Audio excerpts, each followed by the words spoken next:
I came to Cuba because so many people I know have said that it's a place that you can read about, but you gotta come here to understand.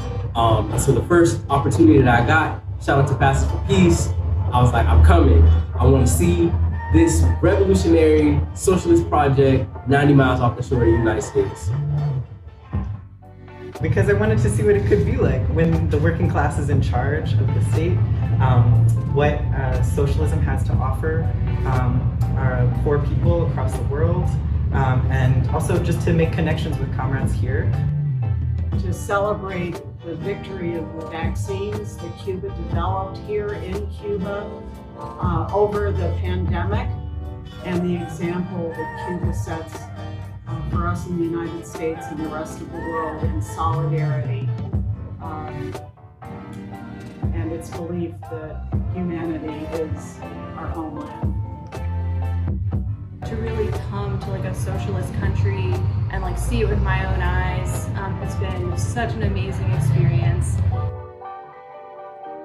We came on the caravan because as to form revolution, we have to be in all the places where all the people are.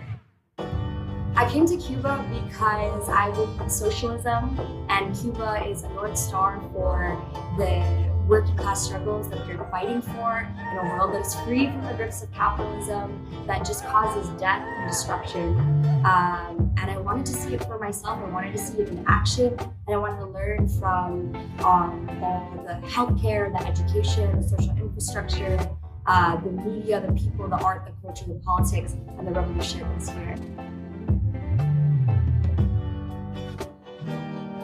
We learn from the doctors, learn from the health professionals, learn from the government officials on how all of these things communicate and work together so that I can bring it back home to the communities who need it, which are the Black and brown communities of our country. I wanted to get firsthand experience on what these people really are, how they really are, what they really feel, what's really truly important to them, and what their value systems are.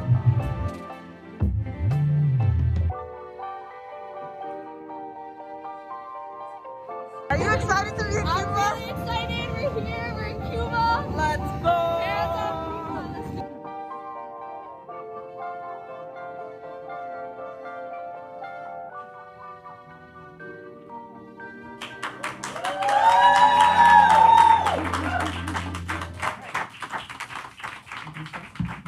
Hello and welcome, welcome, welcome. Thank you. It's exciting to see you all here. It's exciting to connect with old friends, new caravanistas. This is one event that's taking place tonight here in New York, but there are similar events taking place in other cities as we get ready to embark on this 30th anniversary Friendshipment Caravan. And and I know there are a lot of people in the audience, many of you who've been on caravans know some of that history. We're going to talk a little bit about that, but we want to really just welcome you into the space. And so you know me, I'm Gail Walker. I'm the director of IFCO, Pastors for Peace. And I am here with my dear friend, Associate Director, Dolomar LeBron. It's so good to see you all. I need a little bit of more energy because, you know, I know it's Wednesday, it's the middle of the week. We all of us need a little bit of energy to get over that hump, right? right. There we go. And we already have our sister Estela who will keep us awake. But we are just so glad to have you all here. And I'm just glad that you guys are here and awake and present. And I'll turn it back over to Gail Walker. And we have on this with us also, aside from those of us in the room, we've got 15 people, I believe, 16 people who are joining us online, and they are from across the country. Several are caravanistas that will be participating this year, veterans and et cetera. I don't know if there's a way to see them at all, David. Is that an option? So we'll see if that can get worked out. But anyway, so we're excited that you're all here. We want to talk about this year's caravan.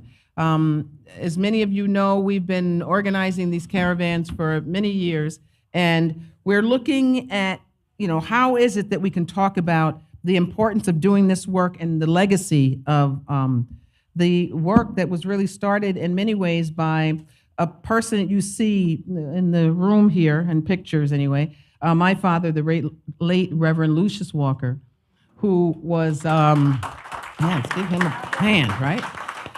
He was I like to say he wore many hats. Many people have heard me say that. So he was a pastor, he was a teacher, he was a social worker, he was a political activist, and somebody who was really passionate about justice. And so that got shown and expressed in many different ways. And so we're going to talk a little bit about that history. You know, we're not going to really just kind of talk at you. We want to make this a little more interactive. There may be questions or comments that you all have. This is, like I said, the beginning of our 35th celebration, 35th anniversary. We've been doing these caravans since 1992 and see it as the obligation of those of us who struggle and support justice, but also those of us who have actually spent time in Cuba. And I know there's many people who have traveled, lived there, studied there, like Dolamar. So we're here to just kind of shine a new and different light on Cuba and to kind of do away with some of those lies and the myths that are so prevalent. Because no matter how young or old we are, so many of us have been inundated with that negativity. So that's the kind of stuff that we want to share with you a little bit tonight. I want to start out by asking, who in the room has been to Cuba? This is excellent. This is an excellent sign. I like this. How many of you have actually been on a caravan or a friendshipment caravan? Okay, this is good. This is good. This is all right. This is good. We got to announce it for the people online. Too. Right. And I'm not sure. Almost more than half the room has been there. More than half the room. It looks like I see what you're saying. I need to mention this so the people online. For those of you online, more than half of the people in the room have been to Cuba, and a good number have been on caravans. And how many people want to go to Cuba? Again. Okay, good. Everybody's got their hands up, appropriately so. So, and I know we do. We have you all up with your hands on the screen as well. But that's exciting. We just wanted to get a sense of, you know, who's here, who's in the room. So that's good. A good sense of who we are and what it is that we're hoping to accomplish. Do you want to jump in? Yeah, Pastora? I mean, I think it's really significant that this is the 30th anniversary that we've been doing this for so long, and just so that we get a broader understanding, and we'll probably go into depth a little later about who the caravanistas are. Mm-hmm. But this year we have probably one of the largest caravans that we've had in a decade, easily. So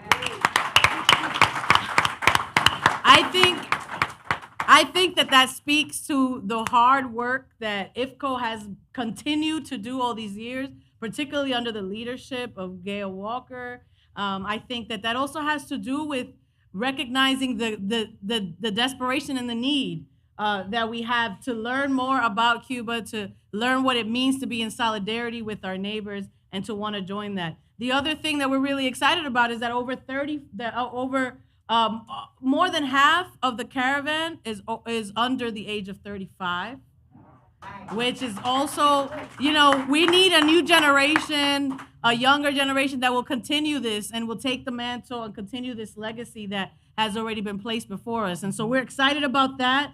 And out of 94 people, almost 76 of them are going for their first time.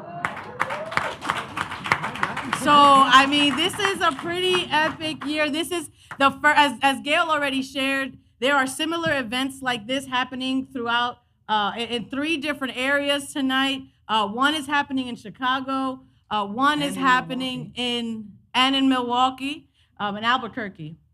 And so, you know, this is huge for this movement that has such a deep history in really what it means to organize. I mean, they've organized across the United States, Canada, and Mexico in order to challenge U.S. foreign policy, right? Mm-hmm. That is something that we have to be proud of. That is a legacy that we have now to be responsible for.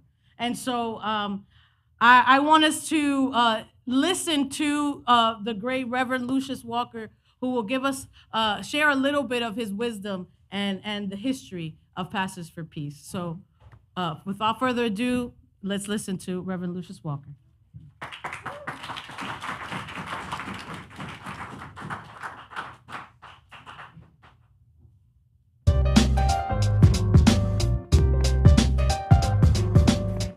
In 1988, while doing a fact-finding trip about the need for humanitarian aid in Central America and the Caribbean, I was on a ferry boat which was attacked by Contra. And I was wounded and realized that my taxes paid for the bullet which shot me. I was outraged. I was morally indignant. The response was to create an alternative to U.S. policy in the region, to give humanitarian aid, to build solidarity, friendship, relationships with people, rather than buy into the mean-spirited, hostile policy of our own government, which destroys life. We were asked by Cuban religious leaders to begin organizing caravans to Cuba right at the time that Cuba's economy was disappearing, and we knew that the Cuban people were going to be suffering mightily and be very much more affected by the U.S. blockade, while most of the people in the United States really had no idea that Cuba even was being blockaded by the United States. This caravan is an act of solidarity, not charity. Yes, we bring the Cuban people desperately needed items, but we don't do it because they can't do it for themselves. If it wasn't for this embargo, the Cuban people would be just fine to trade and have normal business relations with us. But it's our government that insists on punishing Cuba for daring to have a different model. With all this aid we take, ranging from aspirins to walkers to Bibles to computers, all items that our government refuses to trade with Cuba, we take it as a collective challenge against this immoral policy. On the caravan, you stop every now and then in the city, and there's an event, so you talk to people, you invite the local people who want to know more about Cuba. We just came from visiting 140 cities all around the United States, and in each one of those cities, we had an educational event, a potluck dinner, many press conferences and media opportunities to talk to the public of the United States, to let people know what the reality of the blockade is and how mean-spirited it is and how counterproductive it is and how just plain wrong. And I think something like Pastors for Peace offers people, it brings to people's door the opportunity to do things that they otherwise might not do on their own. And it's encouraging for everyone. They love it, we love it, and it's just this great symbiotic relationship that carries the whole thing across the sea to Cuba. And we ask everyone as we travel to reach out, to call President Obama, to call the White House, to call members of Congress, to say we want the travel restrictions to end, we want the bills in Congress. So, we were going to cut it before she said the thing about Obama that showed how dated it was. I was like, cut. But in many ways, the message is very much the same. There might be some people on one hand would say, here we are 35 years later, you continue to organize these caravans, but the flip side of that is that 35 years later, our solidarity remains strong. The message, love never quits, which is blazoned across our T-shirts, is true today, right, as it was when we first began these caravans.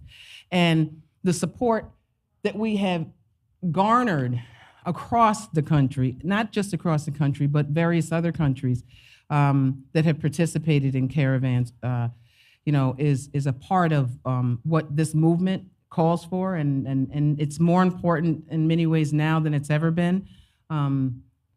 Whether we've got a Republican in the White House or we've got a Democrat in the White House, we've got a problem with our elected officials when it comes to Cuba. And so doing this work, doing these caravans, talking about these truths, shining a light on the lies and distortions is always an incredible part of the work that we continue to do. Real quickly, we talked about the routes. There's 3 different routes that we'll be traveling down this year. Some of you know in the earlier histories, we've had, a number of routes. We may be stopping in 50, 60 different cities. This is a smaller, more condensed caravan, but equally important because it gives us a chance to stop in communities, collect aid, hold educational events like this, have question and answer sessions, because that's really what it's going to take, I think, to really flip the narrative, if you will, about Cuba and the truth about Cuba, and flip it on its head. So I'm not going to talk at you. I just wanted to say that we're excited that this year we're celebrating our 35th anniversary. It's, as my dad mentioned, really we got our start because this is pretty much part of Cuba's DNA. I say Cuba, I'm sorry, IFCO's DNA. I do that often. IFCO's DNA in the sense that as an organization, it's 55 years old.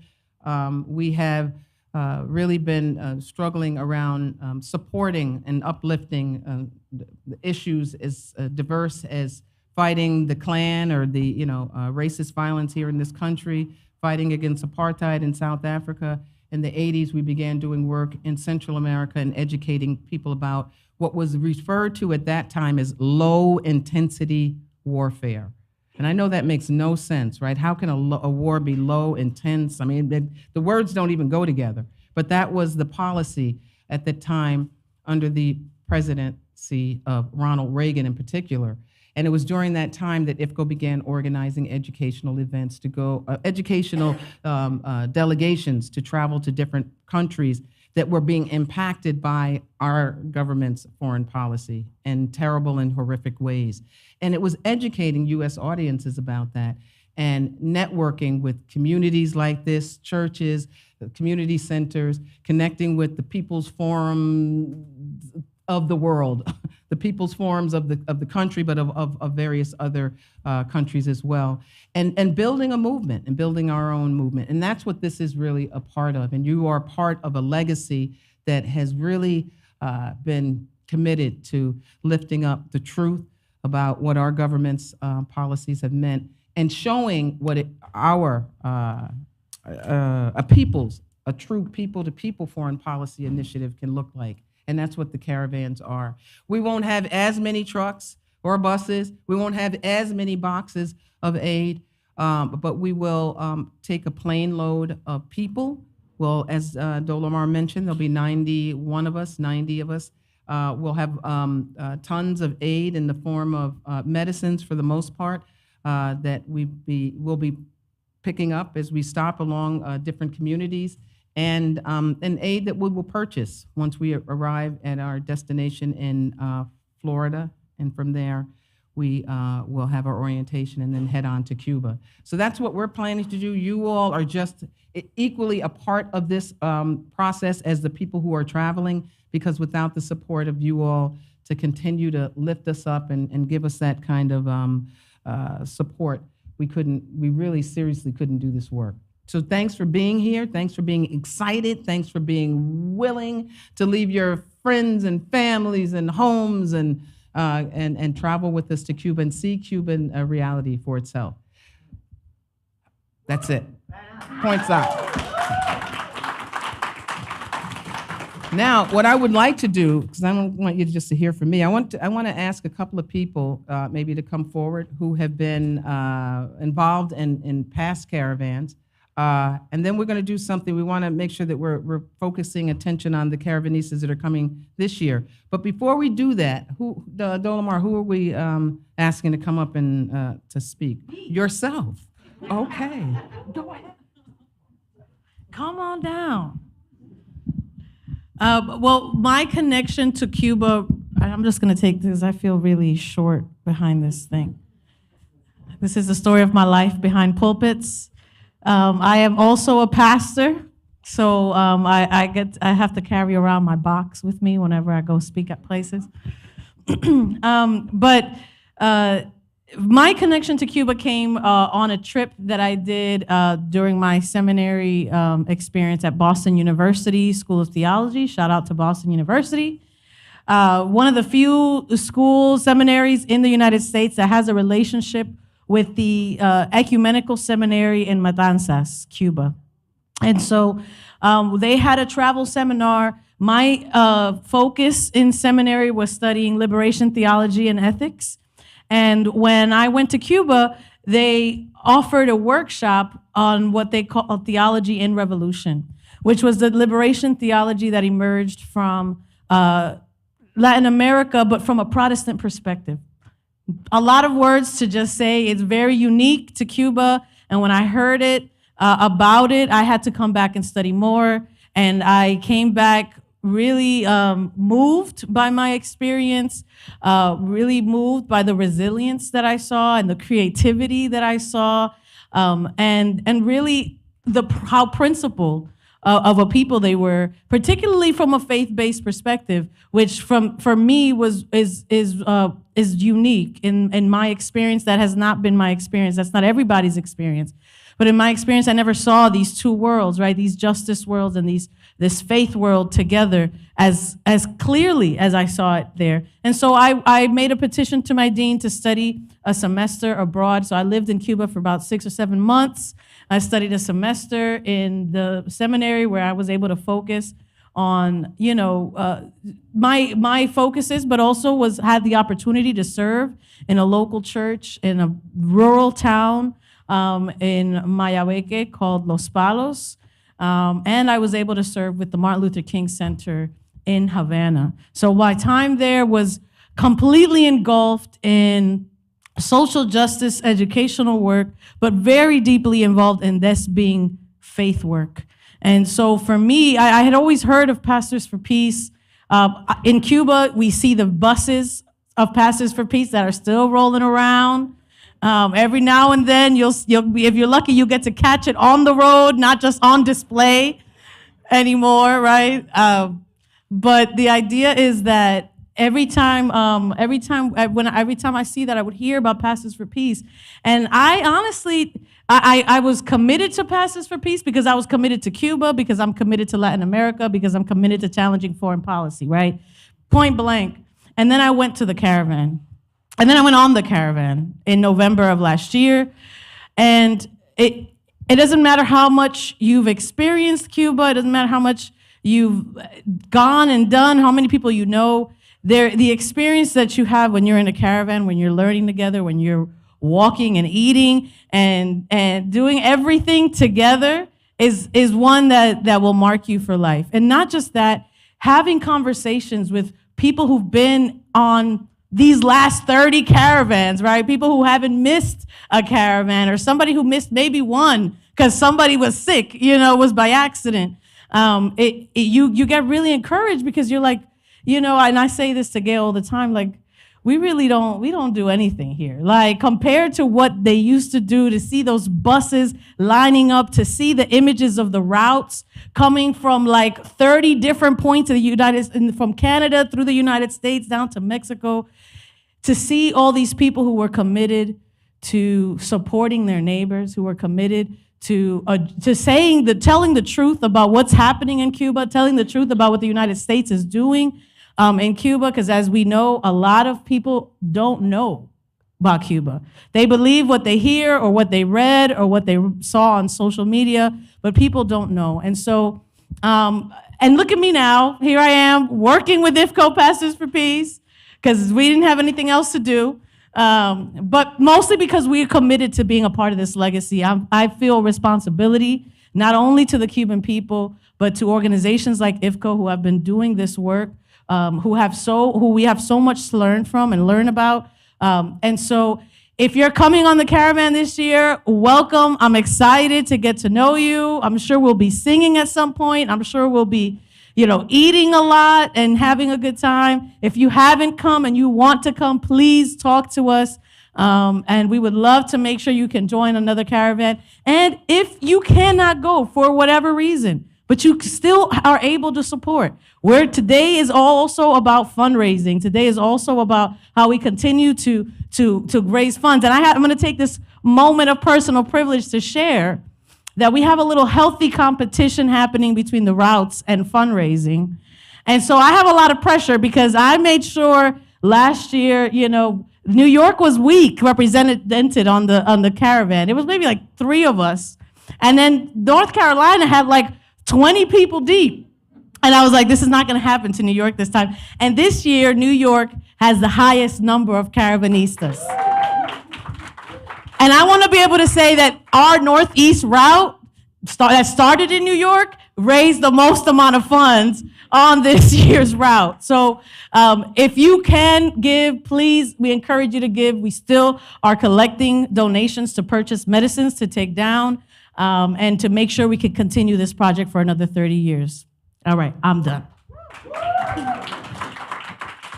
And now we're going to invite our friend David. We couldn't have done this without, I just told him today, with comrades like you, you really make me believe that the world could be a better place. So come on up, Brother David. Oh, man.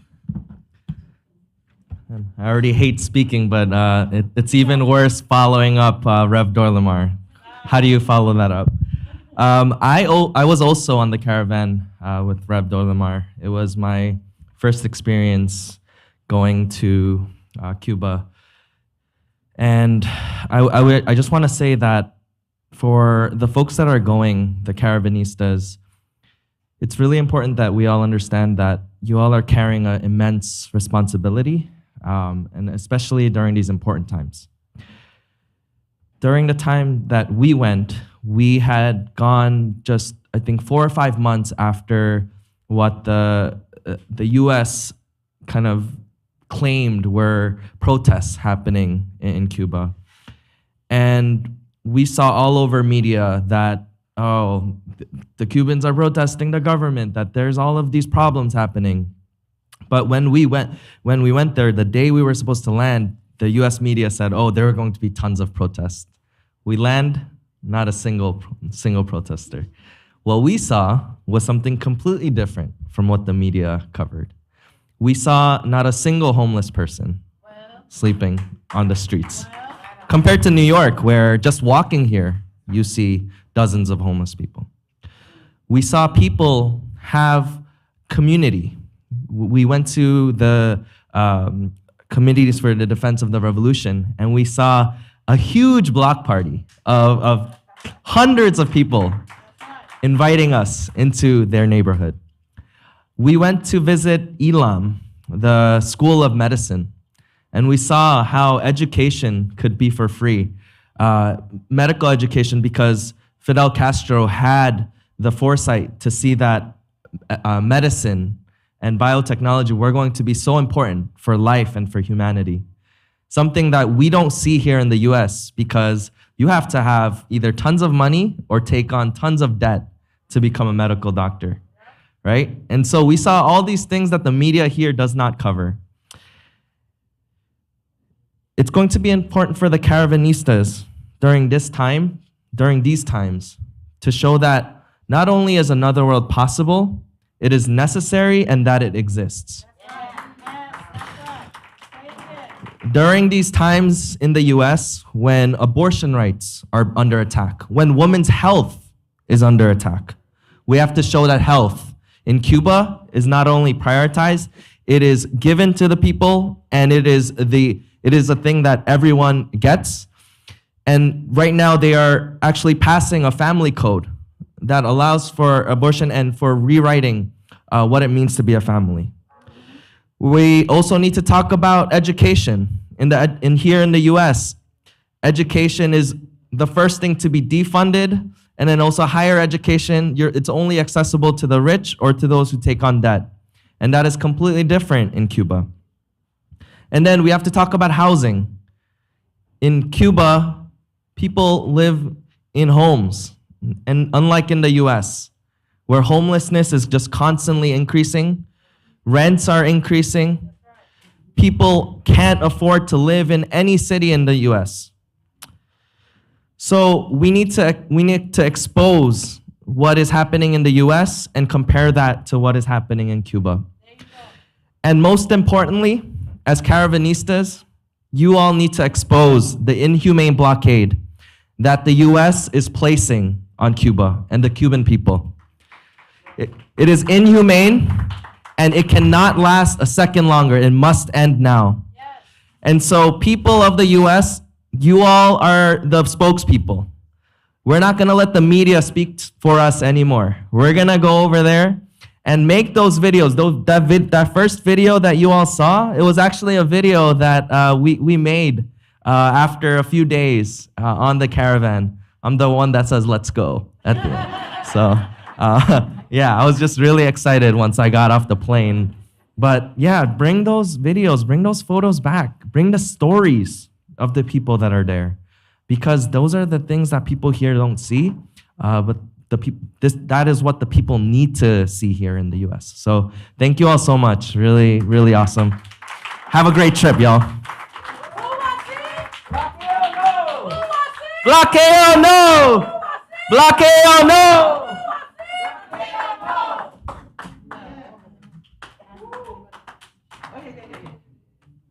All right. Thank you, David. In the meanwhile, if anybody finds a phone, I think I misplaced my phone. Oh, I'm charging it, that's why. It's good to have friends. Is there anybody, any former caravanistas, before we introduce our new caravanistas, is there anybody who wants to say anything briefly about maybe what their experience as a caravanista has been? No pressure?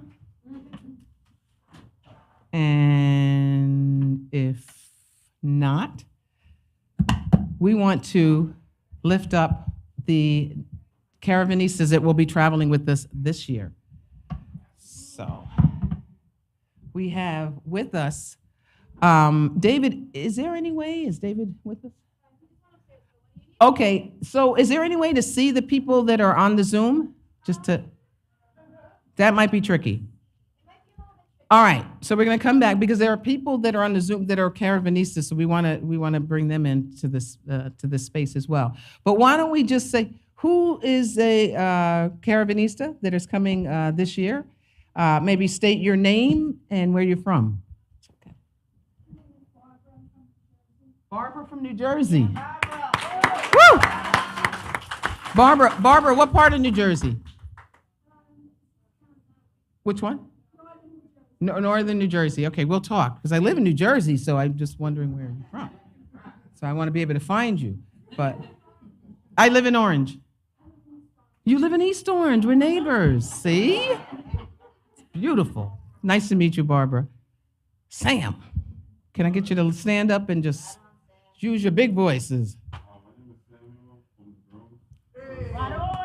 Woo! First time? First time in Barbara? First time, excellent, okay. Shannon. First time, Shannon from Harlem.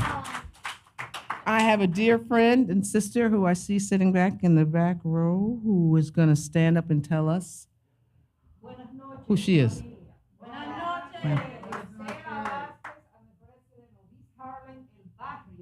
Mm-hmm.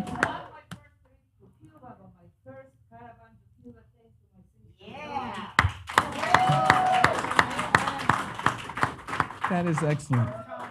Okay, and I think we have another caravanista. Yes, hi. My name is Maylin. I'm from London and Maine, and I live in New York. All right. Excellent. Maylin, we're excited that you're going. And Maylin is a dear friend of another dear friend of Cuba and of IFCO, Tom Whitney from Maine.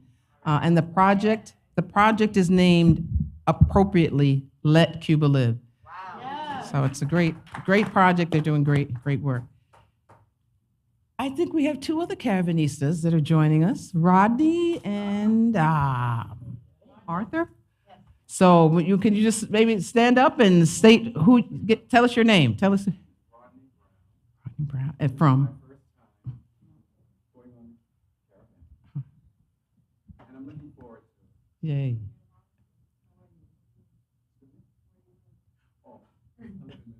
You live in Manhattan? Okay.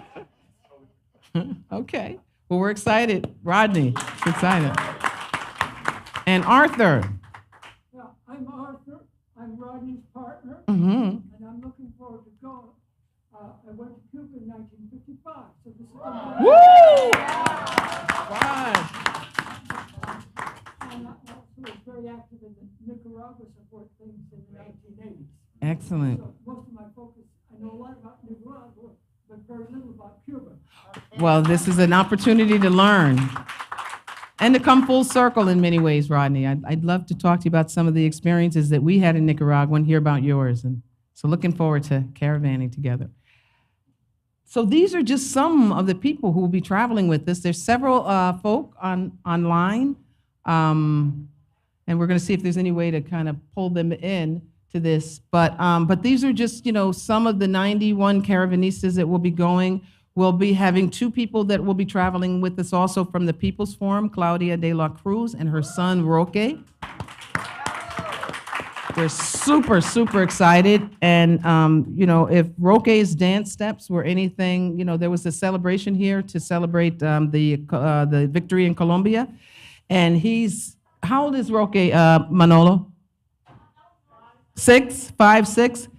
He's got some serious dance moves. So I just want you all to be ready, He's gonna put us all to shame.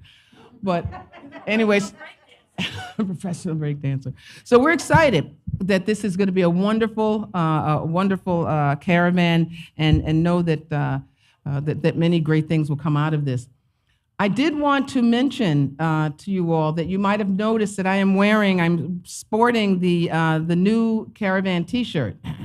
So the front has the saying that says "Love never quits." As I mentioned, that was something my father said many years ago. 35th anniversary, and we've got the iconic yellow school bus and the people on top of the bus. And on the back, Rev, what does the back say? I think it says, I need somebody to read the back of the shirt. And I figured the pastor's a good person to ask to do this. Oh, Lord. The back says, the Bible says to feed the hungry, clothe the poor. It does not say to starve the communists. So,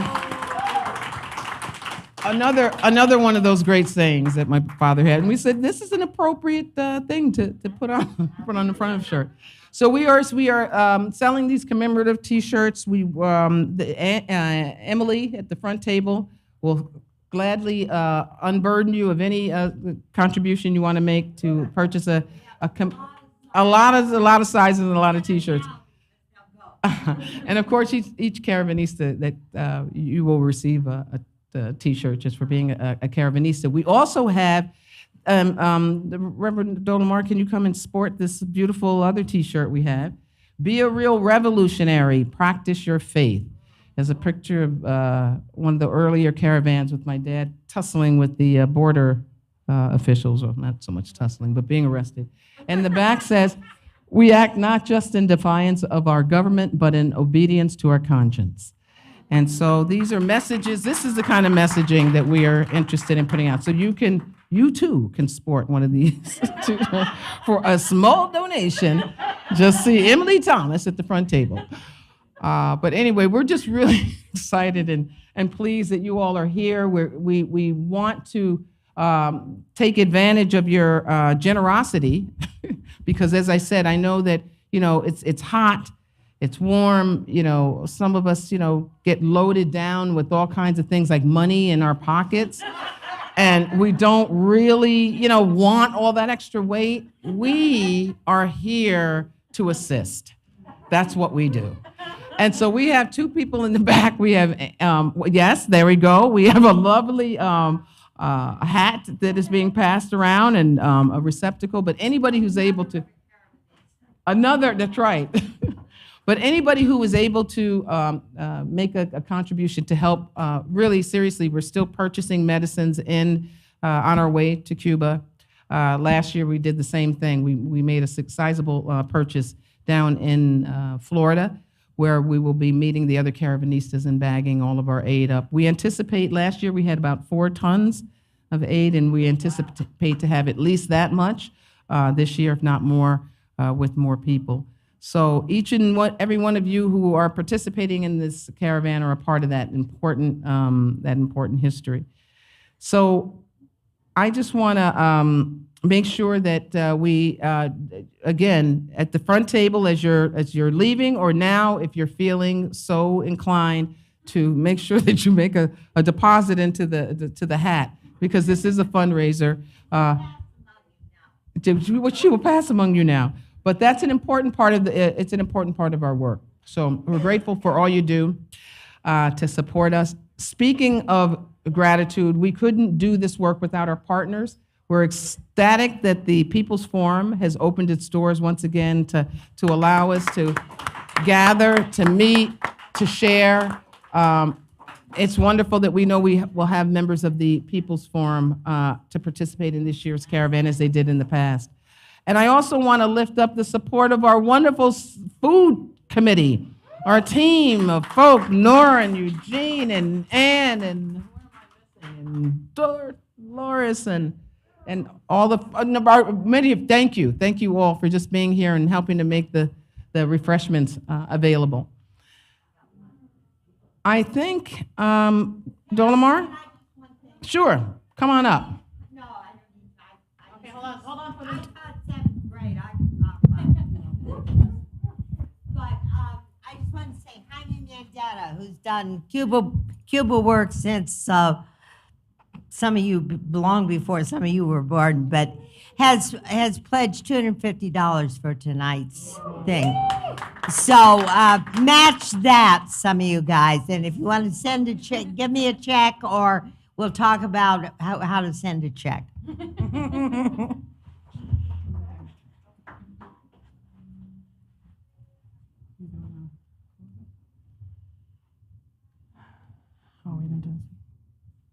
So to sum up.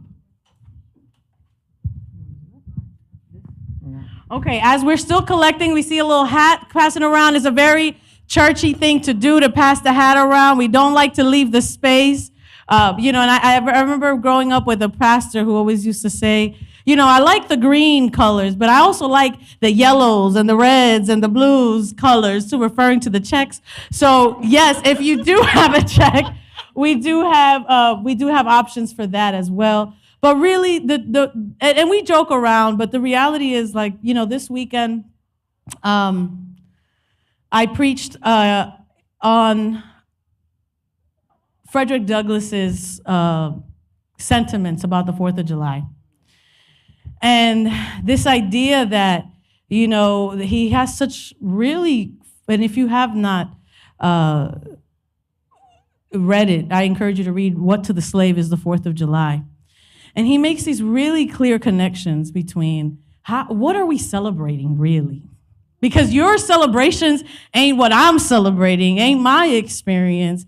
He says what these aspirations that this country has are a beautiful sentiment, but that is not my lived experience. And how dare we celebrate something that has caused so much bloodshed? And he's talking about domestically, but when I read this, I'm thinking about Cuba.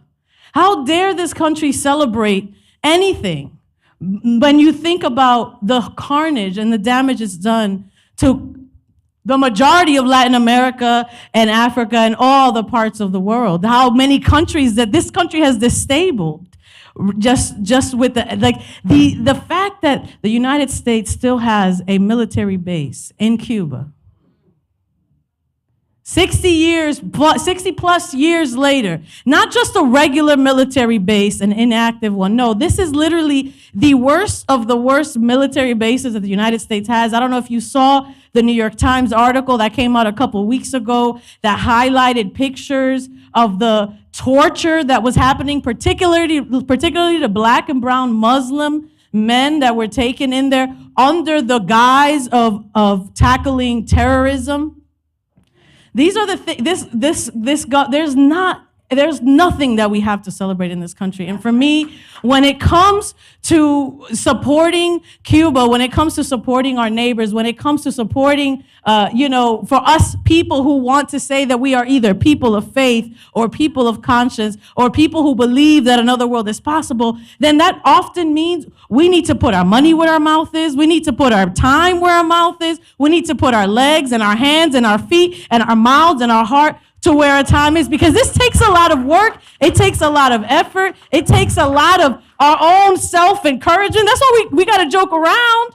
That's why we always have to have food. We want to have music, because the reality is that this is not easy work, but it's purposeful work, and it's work that is necessary, and it's work that we're responsible for. And I want to share a really brief clip of Reverend Lucius Walker where he basically tells us, he's like, this doesn't come without consequences. I'm clear. But it's a matter of, the question for him, as I interpret it in my head, is always like, it's what are you willing, not what are you willing to live for, but what are you willing to give your life for? What are you so committed to? What are you so that is not a negotiable that you're willing to give everything for? This man gave everything that he had for this organization, for the people of Cuba, and it's on us as the new caravan, as the new caravanistas, to take on that legacy. So if you could play the short clip of Lucius, and I'll walk back there so I can show you which one it is.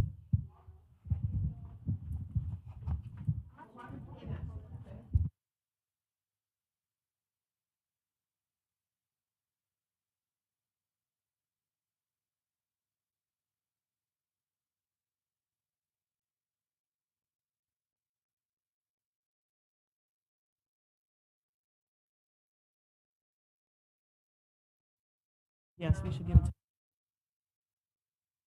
really gives some of the background of the work that was happening, and not only here in the U.S., not only, but in whether it be in Washington, stuff that was going on with working with the Native American community, with the farm labor organizing community. There are other pictures in the back that also talk about the work in Nicaragua and El Salvador and Honduras, as well as in Cuba. So there's a real,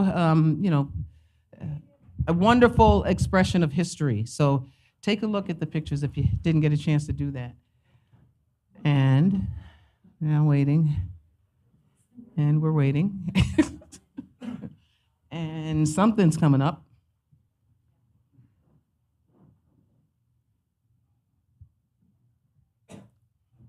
There is risk involved, of course, in following one's own conscience. That's always been the case historically. But progress in human affairs have only been achieved when some people are willing to take risks to build community, to demonstrate love and caring for their neighbor. So we don't feel like we're heroes. We are simply living in relationship to, in this case, Cuba, in such a manner that we can look ourselves in the mirror at night and we can go to sleep with a clear conscience and not be troubled because we have allowed our love, our self-respect, our humanity to be robbed of us by those who try to teach hate.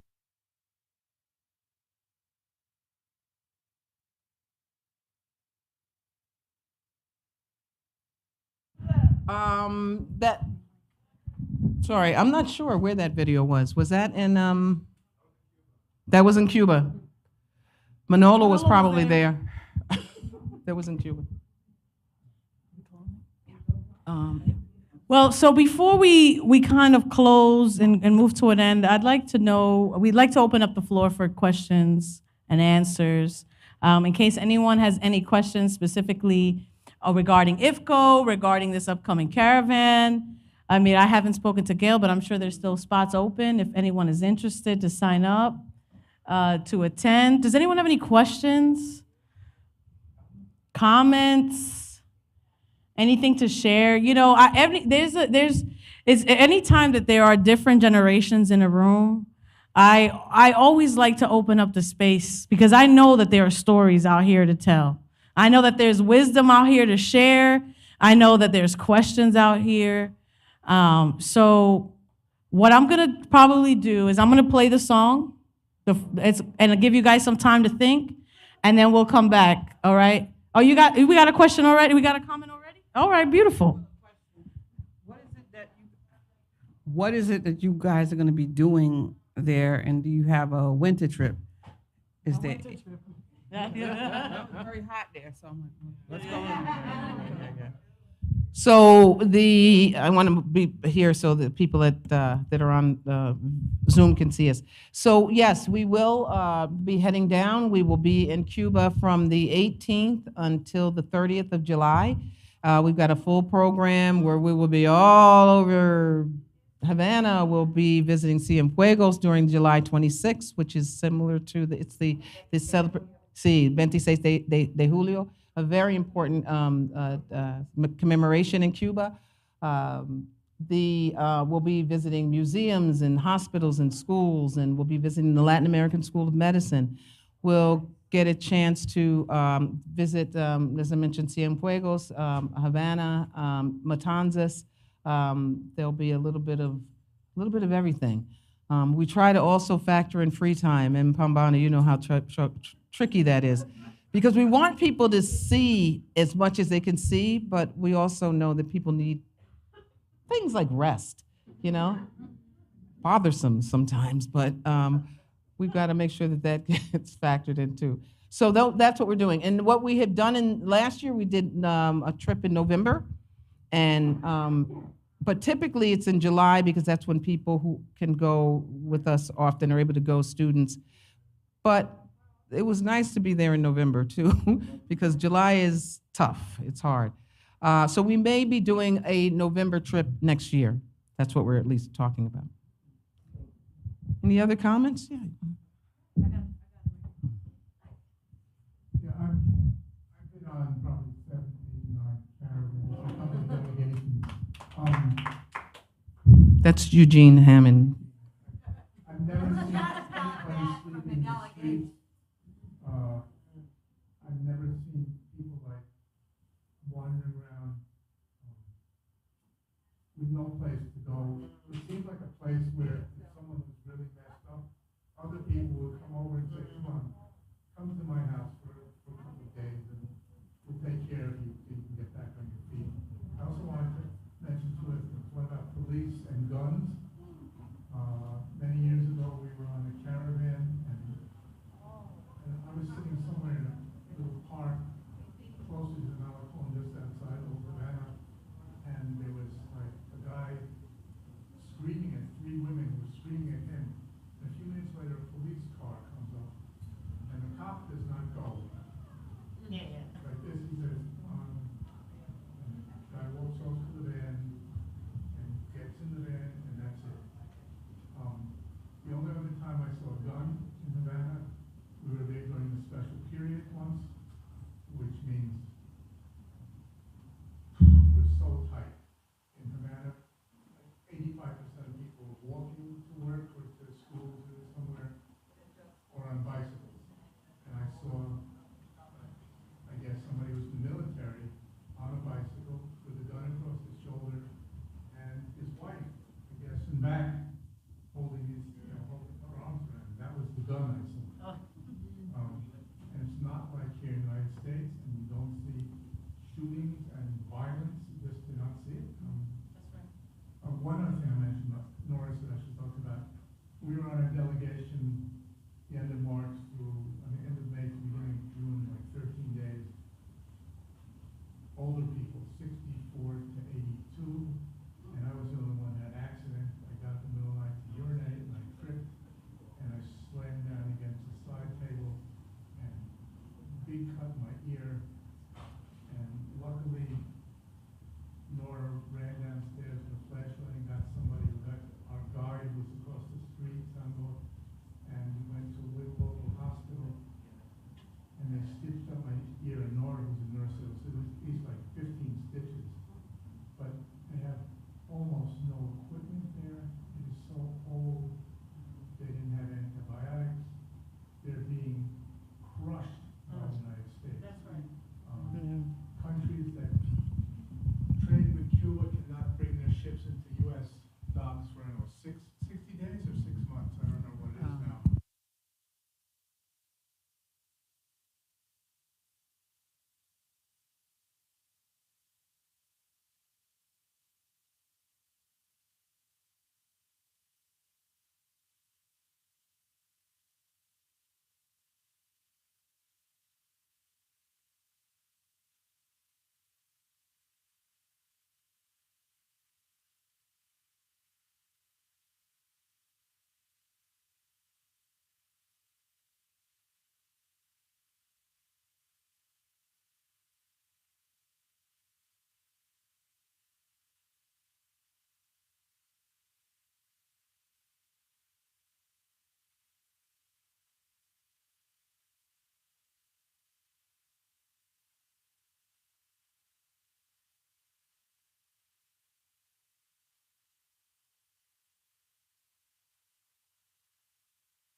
I just wanted to add the issue with it not having antibiotics in this rural hospital. That the walls had nothing on the walls. Everything needed to be painted. But we got first world treatment with X-rays of Eugene's head and his shoulder. He got stitched up. The issue was we couldn't find antibiotics, and we went the next day in San Fuegos and to a pharmacy, couldn't find an antibiotic ampicillin 500 milligrams times 5 days. But they brought us antibiotics from Havana because somebody was leaving the next few days, and they gave us antibiotics. But what we did, and I think this shows the solidarity between those who go to Cuba and the native tourists, is that we left antibiotics there that we had brought from our doctor, who we asked to give us some antibiotics in case we had GI problems, but with the idea that we would leave it in Cuba. So we left them antibiotics, and they gave us antibiotics. And so it was quite an experience. It always will be an experience when you go to Cuba to see the solidarity and how it's shared between the people who come and the people who live there. Yeah, and I think anytime you're talking about Cuba, you can't escape the issue of its health care, its commitment to health, and many of us who've had the chance to travel and multiple times have at one time or another really received a tremendous care. I'll acknowledge that Dolimar and I both tested positive on our last trip to Cuba. And but if there was a place to contract COVID and to be cared for, it was in Cuba. I mean, it was amazingly very mild symptoms, but they really cared for us tremendously. So, but thank you for sharing that. And Bob, did you want to say something? Yes, I was able to participate in the November caravan, and I want to direct my remarks to people who are going. I want you to assume before you go that your family, friends, and coworkers will be very interested to hear about your experiences. And you should assume that before you go and think about it. It's the access that we had to political leaders, social organizations, students, women's organizations is unbelievable. It's truly amazing. Very hard to digest all that you hear, to process the questions that you might have. But I would encourage people to bring your notebooks, take notes, talk to other participants in the caravan to ask them about their experiences, so that you're in a position to be prepared to speak, and perhaps in a public meeting, or even just in a more informal setting to friends and coworkers, because they too are interested in what's happening in Cuba. Thanks, Bob. That's excellent points. And so often people don't take advantage of that, to take the, to write all because it's a lot of information. Yes, it is. And to take advantage of the people around you that are resource people. Excellent point. My sister Estela Vasquez. Yay. I just want to bring a different, I would not say probably a different perspective, but something based on my own experience. I was born in the Dominican Republic, in Santo Domingo, and I came to the United States a long time ago, in 1965. And the reason, I was in jail in the Dominican Republic, and the reason I ended up in jail in the Dominican Republic is because we had a popular uprising that was repressed, suppressed, and oppressed by 45,000 U.S. Marines. So, Dolimar, when you speak about the history of Latin America in relationship to the United States, Bolivar, the liberator of 5 countries in South America, talked over 150 years ago about the threat that the United States represented to what he called La Gran Patria, the big country, which to us, and please do not take offense, those of you who are born in this country, this is the United States of North America. But all of us born from Patagonia in the tip of South America and Argentina, all the way to Alaska, and the Caribbean, we are all Americans. We are all Americans. This is the United States of North America, but we are all Americans. And I recall when Nelson Mandela was free from jail, the first country that he visited was Cuba. And the United States media could not understand why. If you don't know the reason why, read about a major battle that took place in the border of Angola and South Africa in a place called Cuba. The South African apartheid regime was attacking the Angolans, and Cuba sent troops, soldiers, to confront the South African army at Cuba, and they won. And if you ever speak to any freedom fighter in South Africa, they are extremely grateful. That's right. Because they understood that the defeat of apartheid in South Africa would not have happened with the support of the Cubans. That's right. It's a film, a documentary titled Cuba and Africa.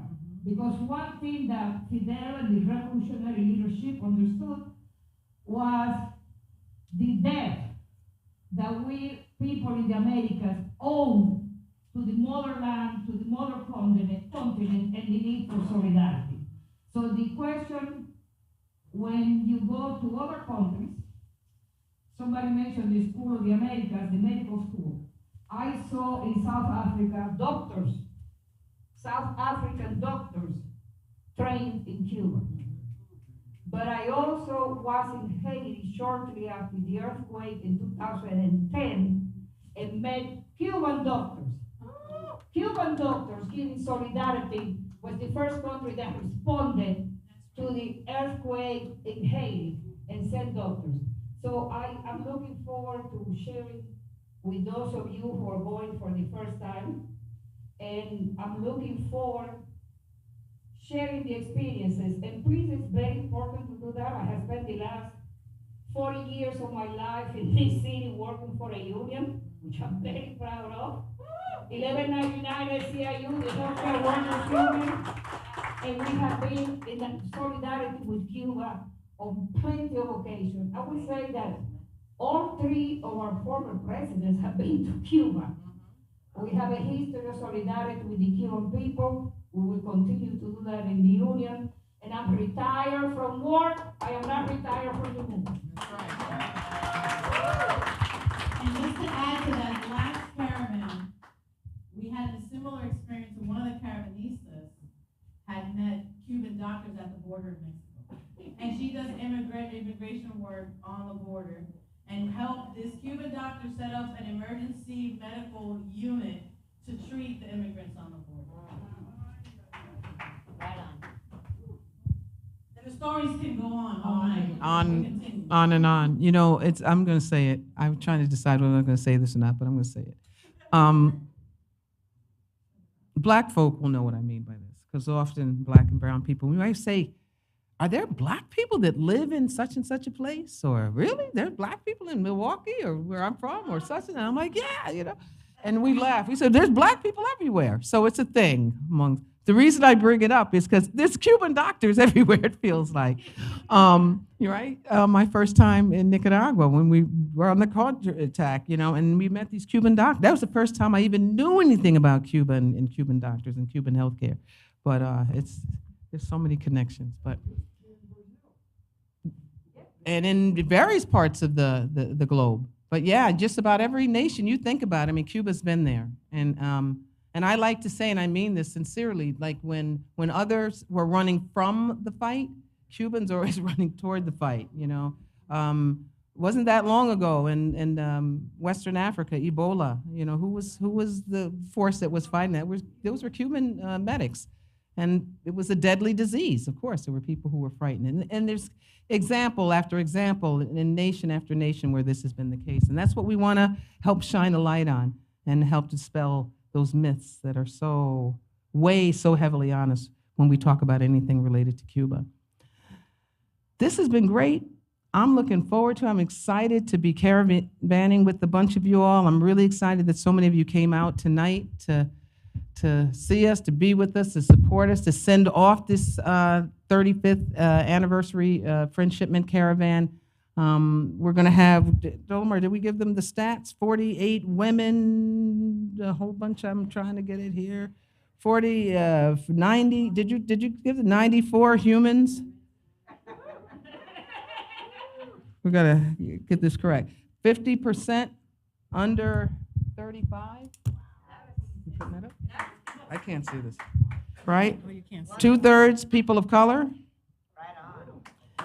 Which is great. 76, I love saying that. 76 first-timers, right? Great. 48 women, 36 men, 10 non-binary, and 22 New Yorkers. All right, woo-hoo! I just thought it was worth repeating that. So we're grateful again for being here. Thank you. Look to hear from us. Emily Thomas is in the back. Yay, everybody knows Emily Thomas, right? If you don't know Emily Thomas, get to know Emily Thomas. Emily Thomas is our anchor. I mean, this is a woman who has done tremendous support work for IFCO for many, many years. She likes to say that she tried to retire but failed at it because we won't let her go. We just won't let her go.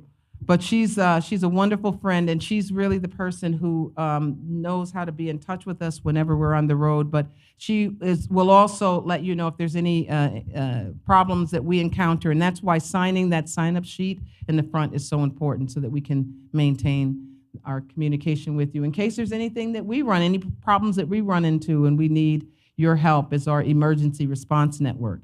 So that's an important role that you all play, and that we'll be able to provide this information to family members as well to make sure that folk can be in touch with us. So think about us. Know that we go representing you, but we're looking forward to traveling on to Cuba and continuing to do this work because we are who we are, people who believe in justice and believe in that alternative world that we all are fighting to make happen. Thank you, thank you, thank you for coming tonight. And we will move on. We're move onward. Onward. Blockade, no!